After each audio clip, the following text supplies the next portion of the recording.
नमस्कार, मी मृणाली पिळणकर. तुम्ही पाहत आहात LS मराठी.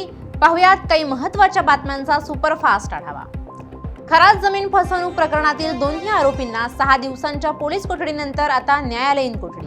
अरविंद बावके आणि किरण सोनवणे यांना 14 दिवसांची न्यायालयीन कोठडी सुनावली. दोन्ही आरोपींकडून राहता न्यायालयात जामिनासाठी अर्ज.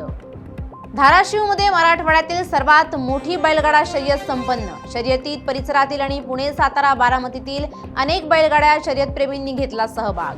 वाशिममध्ये सततच्या पावसामुळे हळद उत्पादनात घट. प्रति एकर 35 क्विंटल मिळणारं उत्पादन यंदा 15 क्विंटल पर्यंत घसरलं. शेतकरी चिंतेत.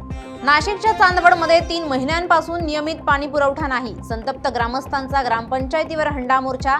लवकरात लवकर पाणी पुरवठा सुरळीत करण्याची ग्रामस्थांची मागणी.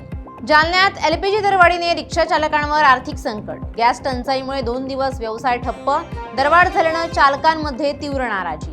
वाशिमच्या मानोरा तहसीलमध्ये अनधिकृत वेंडर कक्षाचा वाद. शासकीय इमारतीत परवानगीशिवाय एजंट मार्फत काम सुरू असल्याचा आरोप. तक्रारीनंतरही कारवाई केली नसल्यानं तहसील प्रशासनावर प्रश्नचिन्ह उपस्थित. परभणीच्या पूर्णा महामार्गावर रेल्वे पटरीवर ब्रिज नसल्यानं अनेक वेळा गेट बंद असल्याने वाहतुकीचा खोळंबा. ब्रिज पूर्ण करावा, नागरिकांची मागणी. पिंपरी चिंचवडच्या वेताळनगरमध्ये काही तरुणांकडून गुंडागर्दी. बांधकाम साईटवर मोठ्या प्रमाणात तोडफोड. नागरिकांमध्ये भीती पसरली. पंढरपूर बस स्थानकात महिला प्रवाशाचं सोन्याचे दागिने चोरट्याने केले लंपास. पोलिसांनी आरोपीला कर्नाटकमधून घेतलं ताब्यात. 6 तोळे वजनाचं 9 लाखांचे दागिने जप्त.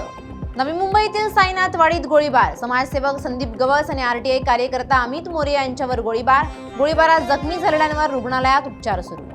या होत्या आताच्या घडीच्या काही महत्त्वाच्या बातम्या. अशाच महत्त्वाच्या बातम्यांसाठी पाहत रहा LS मराठी.